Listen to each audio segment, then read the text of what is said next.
Hi everybody, welcome back. It's You Cumbria. Great to have you join us again.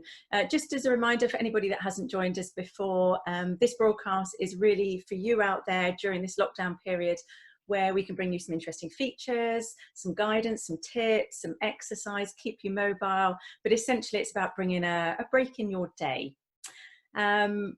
It's been a busy week, hasn't it? We're still in lockdown, we're coming out of lockdown, we're going through perhaps another change individually, as businesses, as families.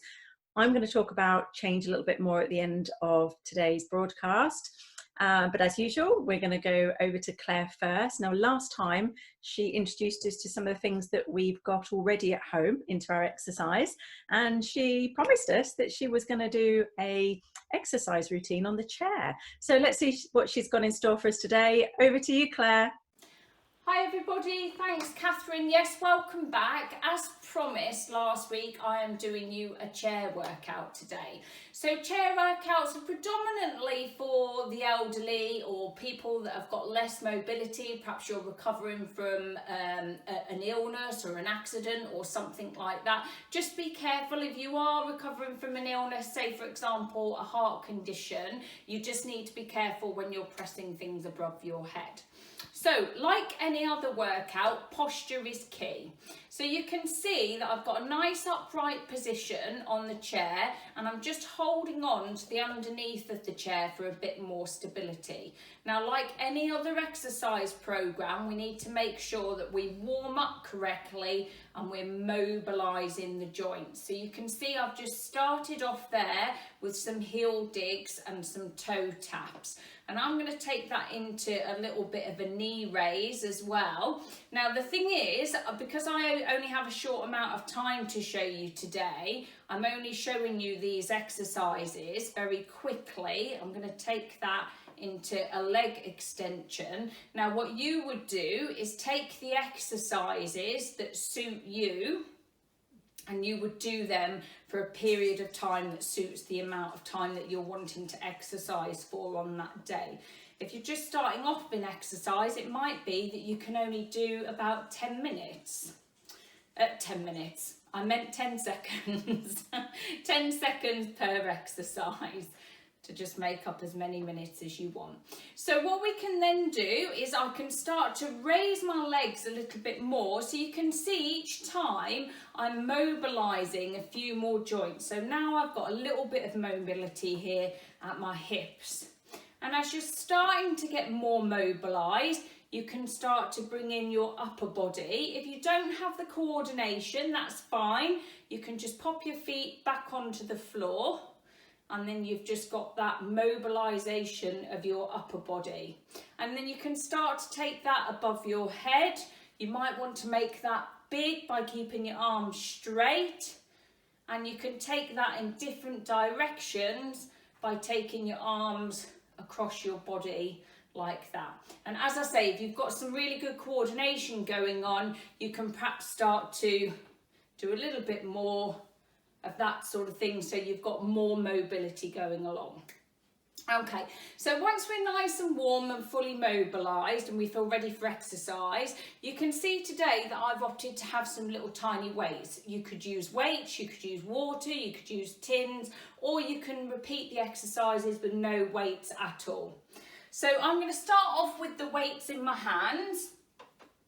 So starting off with the chest here, first of all. So again, I'm looking at my nice stable position on the chair. I'm going to take the dumbbells out in front of me, but like I say, you don't have to have those. You could just use your arms here, and then you can stretch out to the side, so we're getting a good workout on the chest there. Now you can see that I'm keeping my wrists, elbows and shoulders all in alignment with each other. And I'm doing that, it's about 2-2, so 2 seconds out and 2 seconds in. Again, you could do that without weights, and if you can't get the full range with your arms going all the way back, that's absolutely fine. Just go to the range that you can. I'm going to put one of those dumbbells down. So another exercise that you can do from here is a seated straight arm pullover. So you can see I've taken the dumbbell slightly different, and I'm taking it above my head. Now, if you want to sit right back in the chair there, so you're not giving yourself any back problems, absolutely fine. Feet are flat on the floor, and I'm taking that all the way up. And if I wanted to add something a little bit more in, I can take some of those exercises from earlier and do a little bit of a leg extension at the same time. So we've seen over the weeks lots of different exercises, haven't we? And it's easy to convert a lot of these onto the chairs. So you can see here, I'm doing a bicep curl. So I'm nice and seated, my feet are flat on the floor and my head's facing forwards. And then again, I've got a full range of motion. So my arms are dropping all the way down to my sides. And if I wanted to change that slightly, so it's working a different area of the bicep, I could turn my hands forwards and curl like that. Okay, so you can adapt that exercise as you see fit.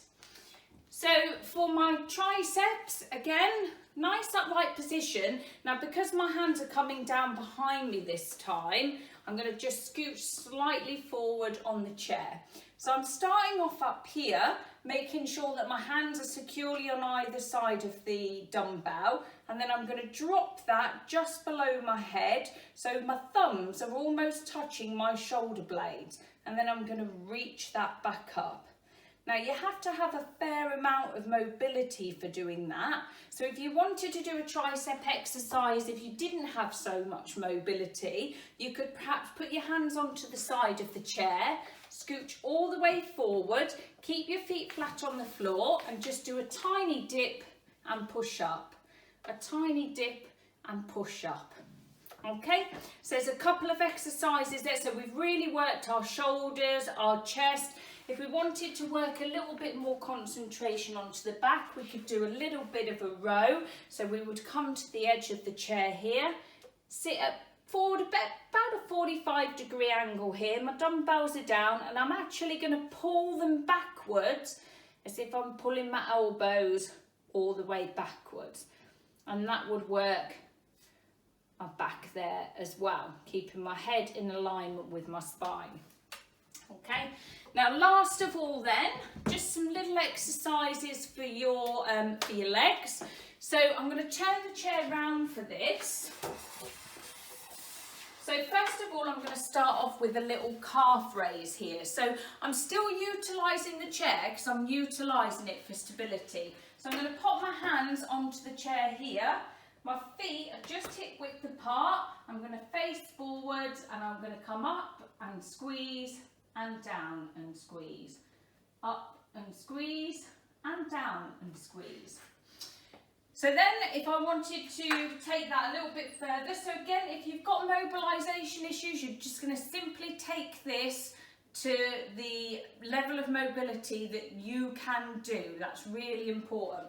So again, my hands are to the side here, feet are just out at 10 to 2, and I'm going to sit down into a little squat and come back up.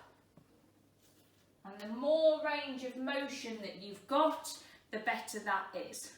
Okay, there's so many more exercises. I'd love to have time to do loads more for you, but I know Katherine will be looking at her watch right now at me. So I'm going to hand you back over. I'll try and put some chair exercises or some more onto the Facebook page for you. Okay, thanks guys. See you next time. Wow, fabulous, Claire. Thank you. Great as usual. I'm going to get my water bottles and my baked bean tins out and get going. I also know a few people that are going to probably find use for some of those exercises. So last week we welcomed Beth, a local author. And this week, something a little bit different. For those of you out there that may be running your own businesses, maybe know people who run their own business, Sue Howarth is going to join us in a second. Now, she runs the Family Business Network, and she's offering a lot of support and guidance to family businesses, which is so important whilst we're in lockdown and as we go forward as well. So let's introduce Sue to you. Over to you, Sue. Hi, Catherine. Thank you very much. Well, hello, everyone, and welcome. My name is Sue Howarth of the Family Business Network. And another hat I wear, which is really important for what I want to talk about today, is that I'm also a trustee for the Cumbria Community Foundation. And I felt with everything that we've been through over the last few weeks, that whole link between community and the business that I run and deliver is so key. And there is a real link between them both. But before I get into that side of things, a little bit of background, as I promised Catherine and Claire that I would share my story. So just to put it very briefly, I relocated to the Lakes, Lake District in 2007, worked for the YMCA. And then following leaving the YMCA due to becoming a mum, I then set up my own business. And it was when setting up my own business in 2011, that was when I was having to draw on finding out who I should go to for support, with networking, with who to speak to, who can help me with even the accountants and the legal side. And it was through that work I also then became, using my life experience, a mentor and a business advisor for several sort of schemes that have been set up, such as through Growth Hub and Growth Accelerator. And very quickly realised that a lot of the businesses I was dealing with across Cumbria were family owned. And to put that into perspective, 88% of family businesses in Cumbria, 88% of businesses in Cumbria are family owned or managed. And it soon became very clear that there was a real need for that trusted support of helping people identify who are the best possible people they could go to that would help them with their business. So from there, with having family business background myself, I started in the background running alongside my other business, working with businesses across the county, either independently or as part of the schemes that I mentioned before. With that, I then applied through some funding, which came through the Growth Hub, to set up the Family Business Network, which I had started to do, but obviously used the funding to grow the spread across Cumbria. The three things that I wanted to identify and grow my business on still stand so strong today. And the first thing I wanted to do was create a peer-to-peer learning environment. That's from the storytelling, the shared experiences, working to help mentor and advise each other. The second part was really helping sort of formalise, I suppose, the signposting. I used to have a bit of a nickname of Signpost Stu, but I think that was purely because it's about knocking on doors to find the answers for people. I'm not afraid to ask questions, and I think that's a really good business tip. No question is too silly, so always ask questions. And please feel free to ask me if you ever need to ask something around the county. The third thing that I wanted to do and ensure is collaborate. I wanted to collaborate with people who could help service our business community, help deliver solutions, be stronger together. I feel that we can offer so much more if we collaborate with the right businesses and the right people. So bringing the business forward to the present day, the network was originally set up in 2014. I can't believe the time and how it's flown, and we're now in 2020. The network is now run not just through me, it's also run with my co-director, Dave Clarkson. What we started in Cumbria, we've grown across other counties. But bringing it back to Cumbria, what I found, especially through these last few weeks, I work as a trustee for the Cumbria Community Foundation, and the collaboration and helping your community has never been so important. And I think what's really has been a great thing for me, and a real realization, a real sit back and have a good look, especially now as we're in rethink and restart mode for planning ahead, was actually how much we can help each other in our business community. The talent and the kindness and the generosity across our business community. These barriers that people have felt were there before. I personally think that from the learnings that we should take from this experience, it's never been more powerful and in a time to embrace that.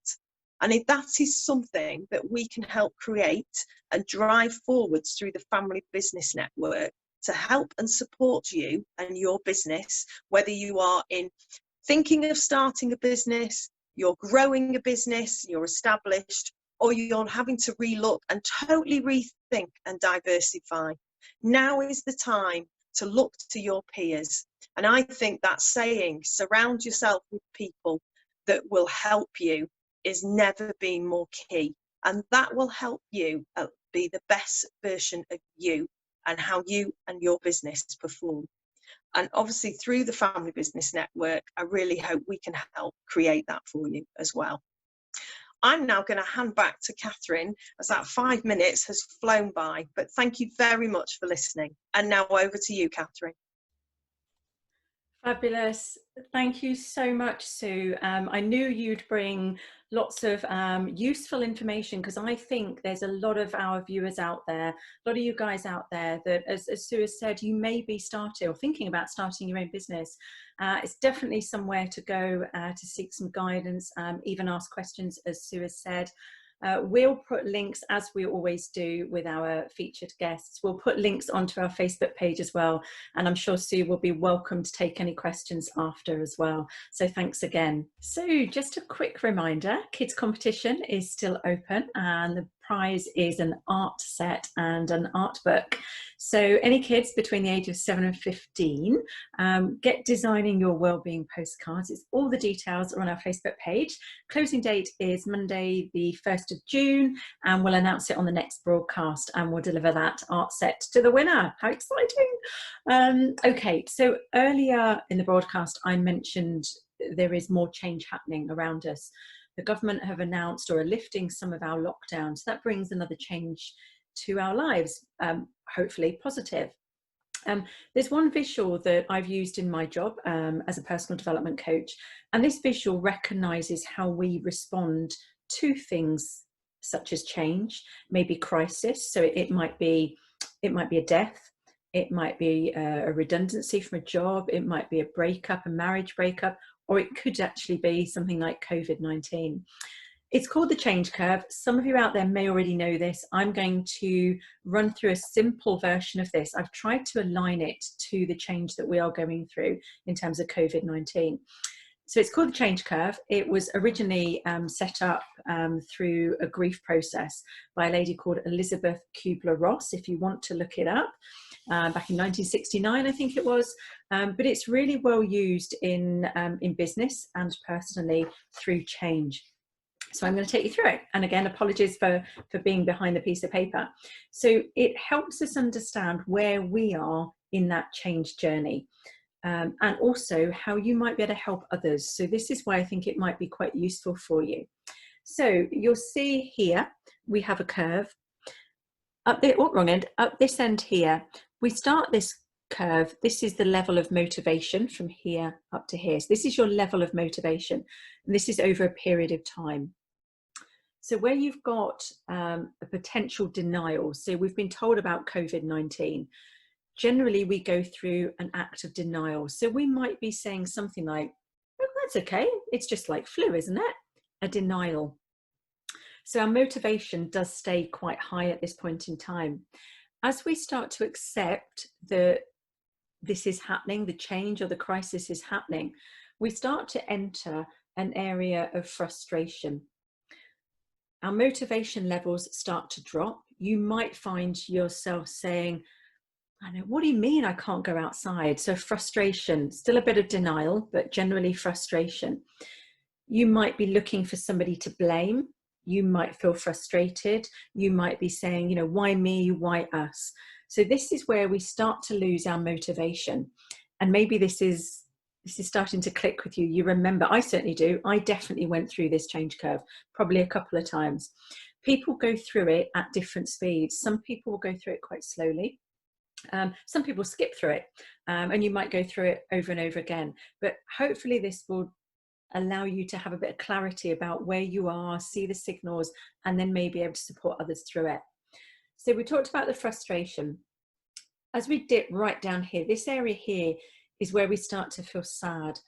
It's about, we may even be bargaining. You know, we might be saying things that I've put on here. Okay, so I can keep my distance, but can I still go to the beach? It's that kind of bargaining, but in an element of sadness. And sometimes people may hit the depression stage. And this is where a lot of people in the government and the support groups are talking about well-being and maintaining a sense of mental health, a healthy mental health. So this is the area where you might be bargaining. You might be trying to find the best outcome that's left in the situation.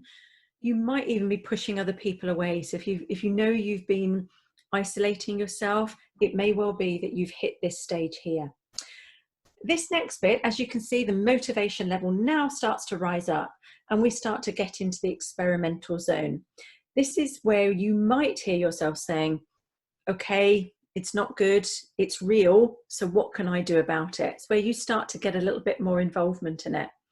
And then as we peak up here, as we start to, over time, start to increase our motivation, we start to accept. We're in the acceptance phase. So this is, it might be something like, okay, we can do this. We're a community, we're a team. It might be at work, it might be as a family, it might be your community.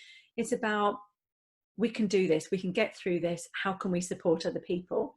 And this is this acceptance. So you start to accept the change, and you look for other ways to work with it, not against it.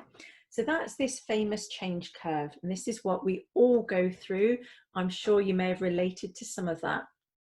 Now that you know what that looks like, there's also an element of how you might be able to support others. And we generally split this into 3 areas. So this area here, this first area, which includes the denial, this is where, in terms of communicating with other people, whether you're communicating with a family member, partner, maybe your work colleagues, you may be a manager that's leading a team through this difficult phase, or you might be Boris Johnson, who's trying to lead the country through this. So you may have already seen this area here is where we start to, as human beings, we start to require clarity, information, good communication. It might be not what we want to hear, but at this stage, to speed us up through the time, we need to know the information to accept it, or to move towards accepting that. So this area requires a lot of information and communication.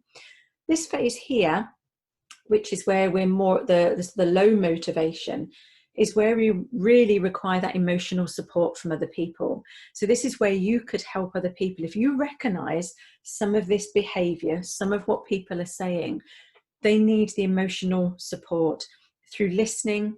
It might be reassurance at this time, really to try and get them to speed up through this dip of motivation. And then the last phase, third phase, when we've started to accept it and we want to be part of the change and we want to think of things to move forward and to help other people, this area here, this is where we require the guidance, the direction. Maybe you could help somebody else facilitate through some of the opportunities that they're coming up with. So that's it in a nutshell, really. It is a fast and a speedy gallop through the change curve. I hope it's been useful. All our broadcasts are recorded, so if you want to go back through it and watch it again, just to give it a little bit more thought, then feel free to.